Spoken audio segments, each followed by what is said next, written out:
guys, welcome back to the Way of Truth Tarot. My name is Mandy for those of you who are just joining, and for those of you who are returning, hello again, and this will be another remote viewing session. My target today is going to be the KA-BAR knife that went along with the sheath that was found in the bed of Madison Moegan. Yes, Kohberger's KA-BAR knife that he purchased, along with a knife sheath and a knife sharpener before he even moved to that state.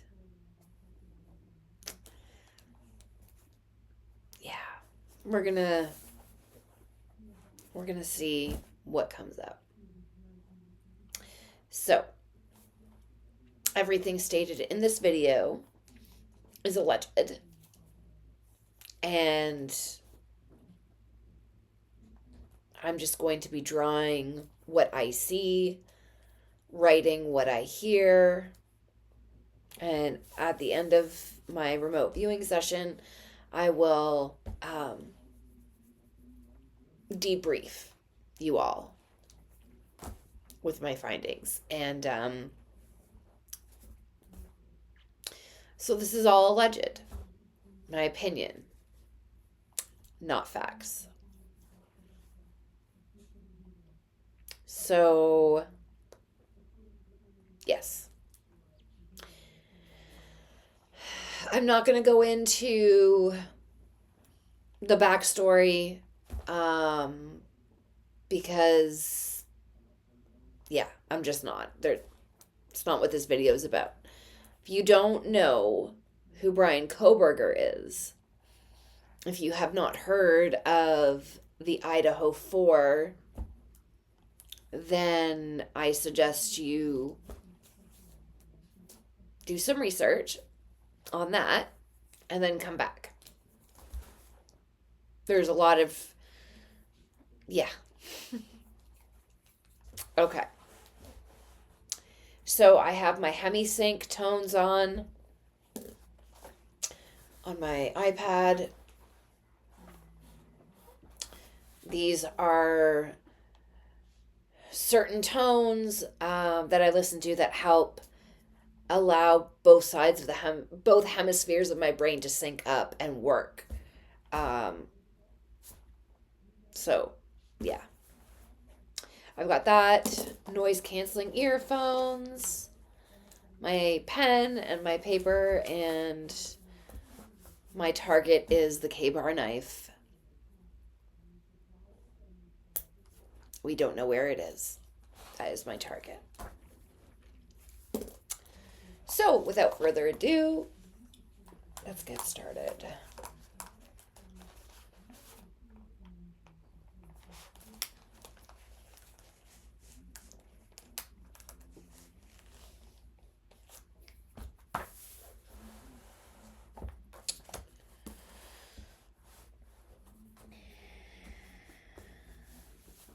Oh, for those of you who haven't seen my other ones, I'm going to be scribbling on one side of the paper. And this is just what I do to get everything going. It's a technique. It's not the actual information. The information is going to go on this side. I'm going to write and draw the stuff here. On this side is where I'm going to just scribble. All right, and I'm also going to put on this camera.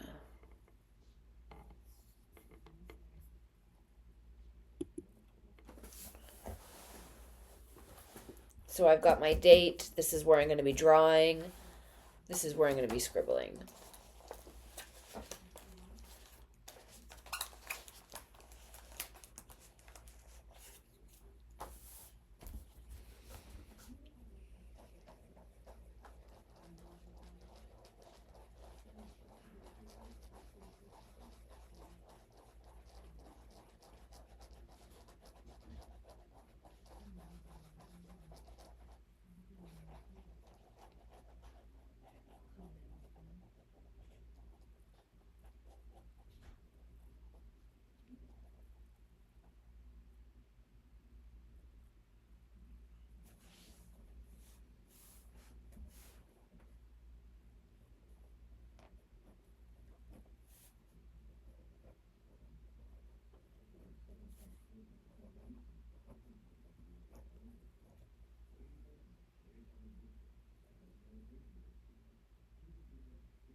Okay.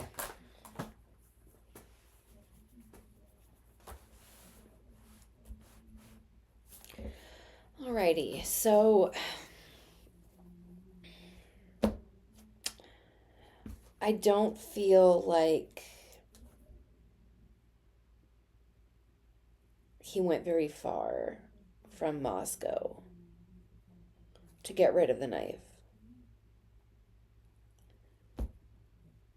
I'm feeling like in my head I keep seeing 7.5 miles south ish.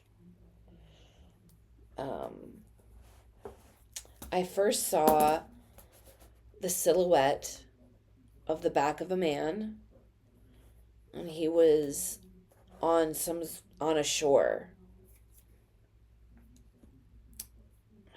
and across the body of water were like very tall hills, like not quite mountains, but very, very high hills.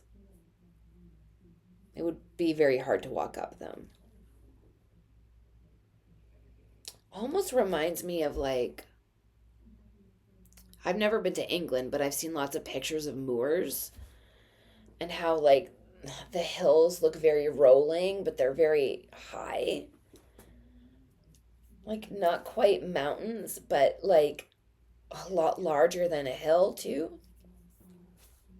That's what I see in front of him as he's looking out to the water. I see the handle of the weapon, but with these very thick layers of plastic and clear tape wrapped around the blade. So all you really see is the handle, and then this poofy mound of plastic wrap stuff.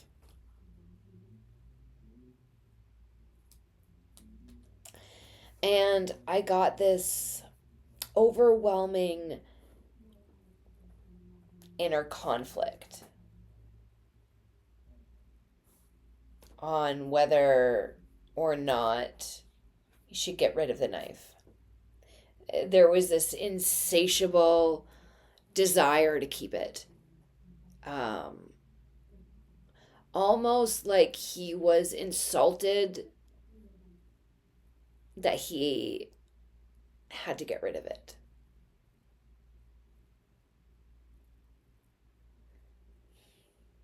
Yeah, it was really weird because, like, you'd think that he would do whatever it took to not get caught and not be annoyed at the reasons that he would need to take them to not get caught. But no, it really bothered him that he had to give up the knife.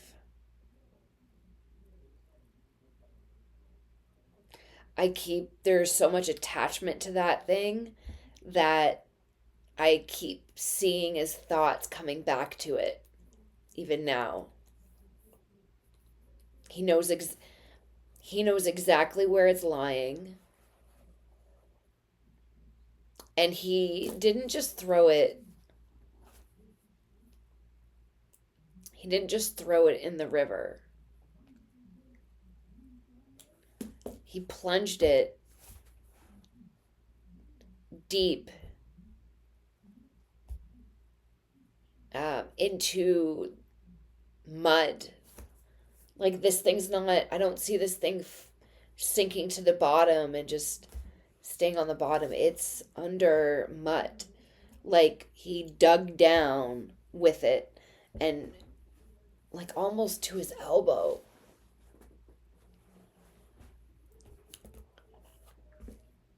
So he knows exactly where it is. And he knows that it's not floating downstream somewhere or whatever. It's not going anywhere. It's elbow, he was like almost past his elbow digging into it.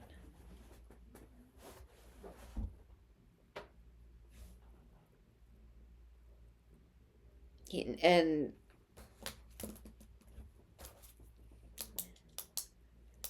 the fact that he knows exactly where it is, allegedly my opinion, the fact that he knows exactly where it is and that nothing is going to move it, it's going to stay there forever. He gets off on that knowing. That apart from other memories of that night, that sustains him.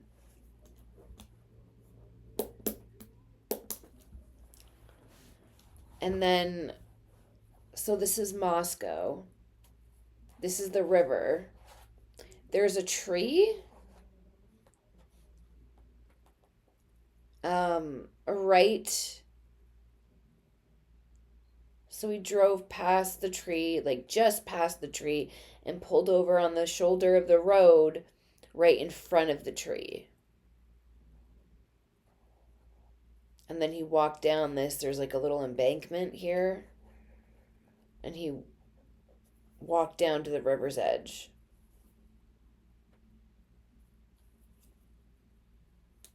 And did it.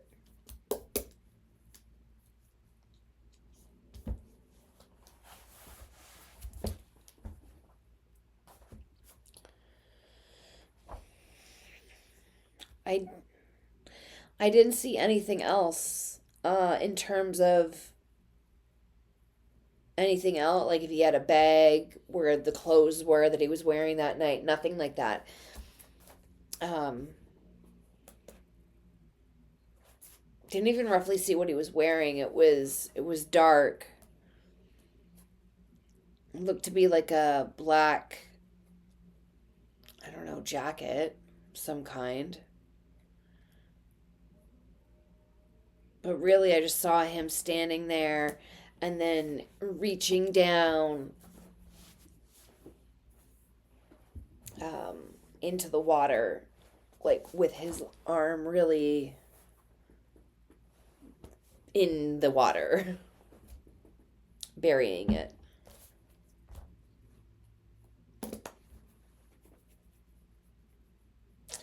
And there was a lot of cold gusts of wind when he was standing on that shore.